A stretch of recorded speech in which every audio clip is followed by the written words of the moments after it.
Hi students, आज हम देखने वाले हैं all short experiment of the board exam, how to perform, how to write. Okay, now the first one I'm going to take is the spring mass oscillator. On spring mass oscillator I have already uploaded a video.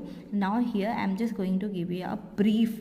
Okay, see, in the exam you have to write down or you have to copy down all the points. Okay, and while copying, जब आप copy करते हो you have to read each and every point carefully, because वहीं पे आपका M और apparatus okay सब वहीं रहता है. लाइक यहाँ पे क्या दिया है आपको, देखो प्रोसीजर हो गया ये वाला कि सस्पेंड करना है आपको 200 ग्राम, राइट. स्प्रिंग से 200 ग्राम सस्पेंड करना है, फिर उसका पोजीशन नोट करना है. तो यहाँ पे आपको क्या मिलेगा, एस नॉट. उसके बाद 100 ऐड करना है, 100 ऐड करना है मीन्स 200 में 100 ऐड करोगे मीन्स 300 हो जाएगा. यहाँ पर एक रीडिंग लेना है, आपको देखना है कि पॉइंटर का पोजीशन क्या है and that position of the pointer will be S. Okay, now इनका डिफरेंस लेकर एस नॉट एंड एस का हमें क्या फाइंड आउट करना है, एक्सटेंशन फाइंड आउट करना है. ओके, तो ये फर्स्ट था आपका रिजल्ट कि आपको एक्सटेंशन फाइंड आउट करना है. सेकेंड क्या है, फोर्स कांस्टेंट फाइंड आउट करना है. आपको पता है स्प्रिंग मास ऑसिलेटर जो है वो हुक्स लॉ पर बेस्ड है. तो हुक्स लॉ का फॉर्मूला क्या है, F is equals to minus k del x. Del x आपका क्या हो जाएगा, एक्सटेंशन. यहाँ पर एक्सटेंशन को एक्स कहा गया है, बस दैट्स इट. तो आपको क्या करना है, एक और बात याद रखना कि जो फोर्स कांस्टेंट होता है उसका जो मैग्नीट्यूड होता है वो ऑलवेज पॉजिटिव होता है. ओके, इसीलिए हम क्या करेंगे कैलकुलेशन में, F is equals to mod of k x लेंगे. ओके, माइनस के एक्स होता है, राइट. तो आपको जब के फाइंड आउट करना है तो के क्या हो जाएगा, f mod of f divided by x. Okay, so k always positive होता है. सो इतना याद रखना. एंड देन वहाँ से आपको क्या मिल जाएगा, इस फॉर्मूले से एफ तो आपको ऑब्जर्वेशन टेबल से मिल जाएगा, तो आप देख लेना, वो गो थ्रू करना उस वीडियो से. यहाँ पर सिर्फ मैंने आपको ब्रीफ दिया है. ओके, सो यहाँ से आपको दोनों रिजल्ट मिल जाएगा. सो यहाँ पर आपका स्प्रिंग मास ऑसिलेटर कंप्लीट होता है.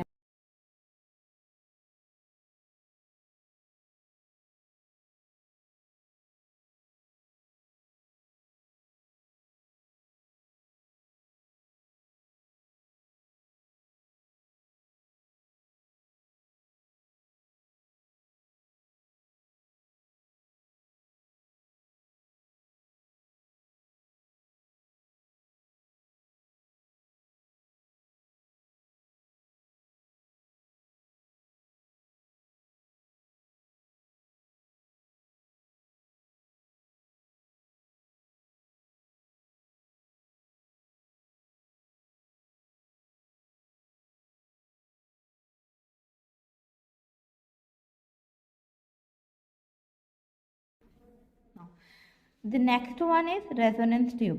Okay, in the resonance tube short experiment you will be given known frequency.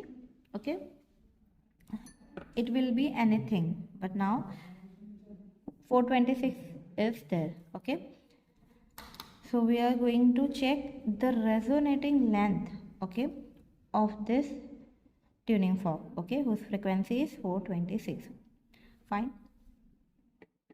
The procedure will be same. आपको क्या करना है, बस रबर पैड पर आपको स्ट्राइक करना है and the all everything is given in the long experiment. The procedure is there, so you just go through that. And यहाँ पर सिर्फ आपको क्या करना है, एक ही ट्यूनिंग फॉक का क्या फाइंड आउट करना है, vibrating length.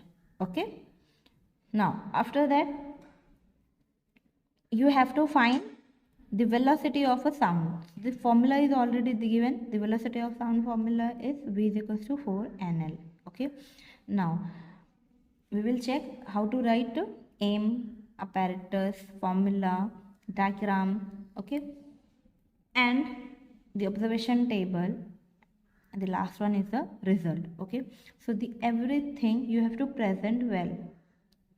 Okay, your presentation matters. तो प्रेजेंटेशन पे ध्यान देना कैसे करना है. And the short experiment is very easy experiment.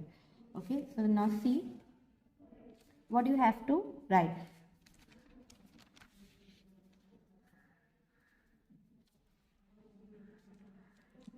In the aim to determine the length of air column C. it is already given in the slip, so you have to just read carefully. Okay, so it is already given, जो आपको find out करना है, so हम क्या करेंगे, उसे aim बना देंगे, right? So aim will be to determine the length of air column vibrating in unison with the tuning fork and velocity of sound for NL in air column. Both the points are given here, see. Okay, तो वो हो जाएगा आपका aim. After that, apparatus will be in front of you, you have to write it down. The jar filled with water, metal tube, tuning fork, stand, rubber pad, meter scale, etc.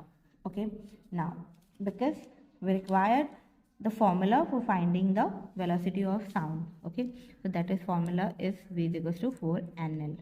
Everything is given here.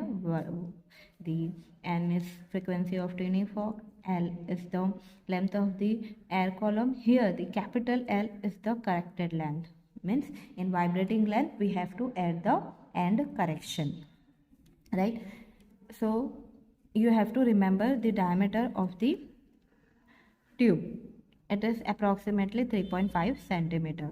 So your end correction will be 0.3 into D, that is 3.5, so it will be approximately 1.05 centimeter, right? Now in the observation table एक ही reading निकालना है, simple सा छोटा सा observation table बनाएंगे. At least ये याद रखो, आप लोगों को ये याद ही नहीं होता है. Okay, so frequency and resonating length, corrected length and the NL. 426 है, for the 426 I am getting 18 centimetre. जहाँ पर आपको नॉइस सुनाई देगा that is your resonating length. Okay, so मुझे 426 के लिए मिल रहा है 18 centimetre. 18 centimeter, you have to take the two readings and then you have to add it and divide it by 2. So I'll get the same thing, 18 plus 18 divided by 2, I'll get the 18 again. For the end correction, for the corrected length, you have to add the end correction. L, I'm getting 18 plus the end correction is 1.05, so it will be 19.05. Okay, so NL क्या हो जाएगा आपका 426 into corrected length, that is 19.05. So when you will multiply it, you will get a 8115 hertz centimeter. Okay, now here the observation table is completed. Now come to the calculation part. यहाँ पर आपका एक result complete होता है, कौन सा वाला, resonating length वाला. कितना मिला हमें 18 सेंटीमीटर. ओके, अब जो सेकेंड वाला था रिजल्ट वो क्या था, वो finding the velocity of a sound. Okay, तो यहाँ पर कैलकुलेशन में आ जाएगा V is equal to 4NL. NL कितना आया 8115, मल्टीप्लाई कर देंगे तो हमें मिलेगा 32,460 सेंटीमीटर पर second, right. And if you want you can convert it into the meter, so it will become 324.60 meter per second. Okay, so यहाँ पर calculation part completed. Now result में first the resonating length of the given tuning fork 18 centimeter आया, done. The speed of sound कितना आया 32,460 centimeter per second. Now the diagram, whichever diagram is given in the handbook you have to draw it. Okay, तो जो handbook में diagram है वही वाला diagram आपको रेजोनेटिंग ट्यूब के लिए बनाना है, and that is easy, that's why I haven't given here. Okay, so आपको वही वाला डायग्राम बनाना है इसमें. तो डायग्राम कहाँ आता है, aim, apparatus, formula, after that आपको डायग्राम बनाना है. ओके, तो यहाँ पर रेजोनेंस ट्यूब का एक शॉर्ट एक्सपेरिमेंट कंप्लीट होता है. अब देखते हैं नेक्स्ट वाला. ओके, सो नेक्स्ट एक्सपेरिमेंट है सोनोमीटर. सोनोमीटर एक्सपेरिमेंट में अगेन आपको क्या करना है, कॉपी करना है. You have to read it carefully. Now the first point is you are given a tuning fork of unknown frequency. इस एक्सपेरिमेंट में अननोन फ्रिक्वेंसी का ट्यूनिंग फॉर्क दिया जाएगा, मीन्स हमारा एम हो गया to find the unknown frequency. Okay, now second क्या करना है, for a suitable tension determine the length of the wire. अब देखिए फॉर अ सुटेबल टेंशन बोला मीन्स हमें एक फिक्स मास रखना है, लोड रखना है. ओके, सो यहाँ पर हम 2000 ग्राम का लोड रखेंगे. हैंगर का मास है 500 ग्राम, राइट.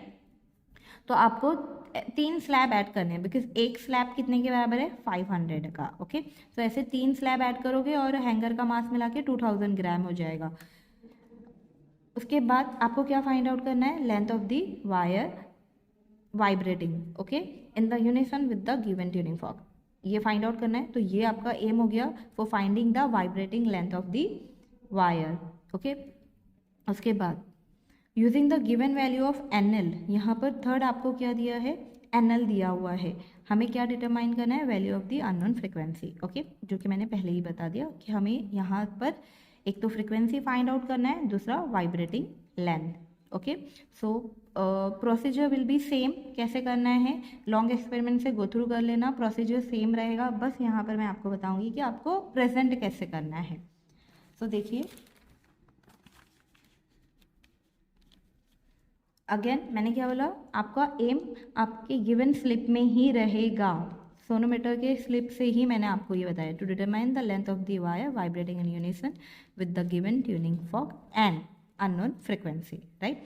नेक्स्ट अपैरेटस आपके सामने ही होता है, sonometer box, hanger, slotted weight, tuning fork, rubber pad, metre, सिर्फ वेट भी लिख सकते हो आप, weight, hanger, sonometer box, tuning fork, सामने ही आपके rubber pad, metre, scale, okay, paper rider etcetera.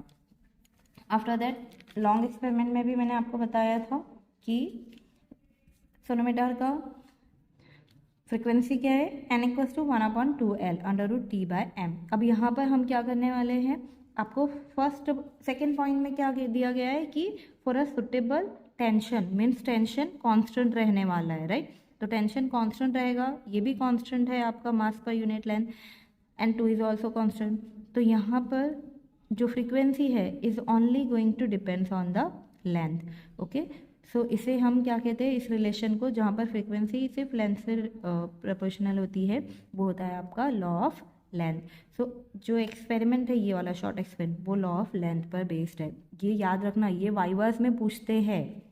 Okay, so we can say that कि NN equals to constant, right, because ये सब क्या है, कांस्टेंट है। तो NL इक्वल्स टू कांस्टेंट आ गया, that is the law of length and is inversely proportional to the length.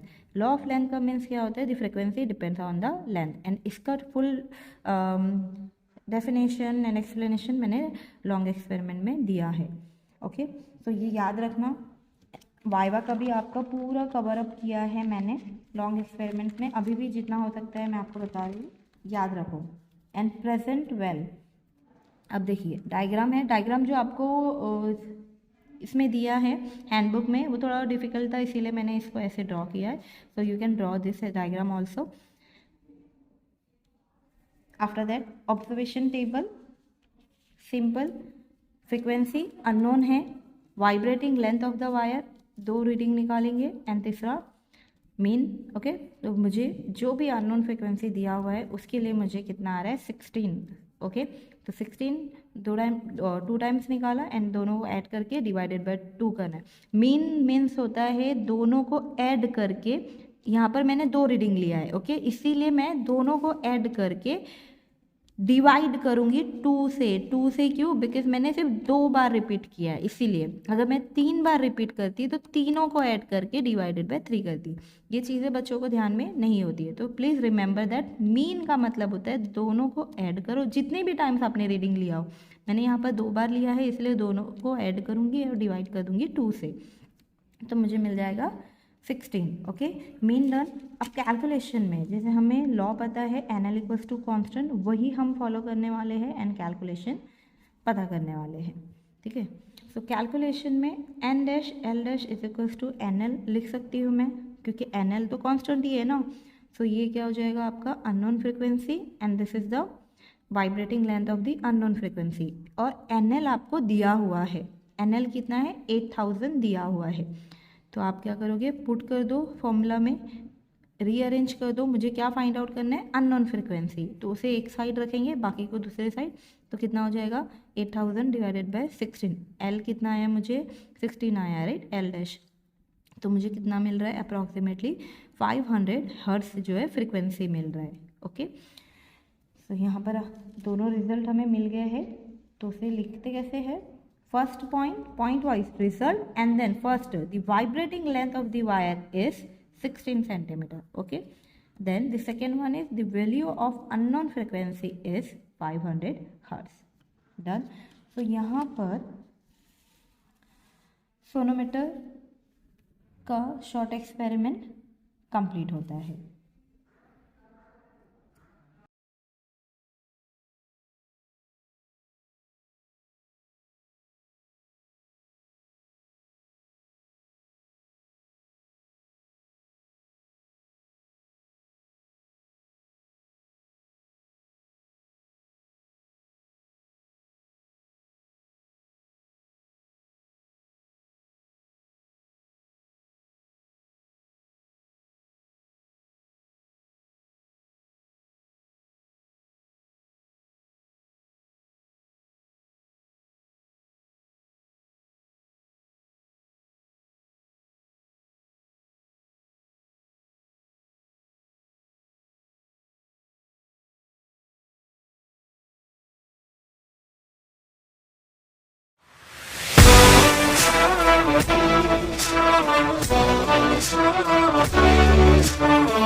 Thank you.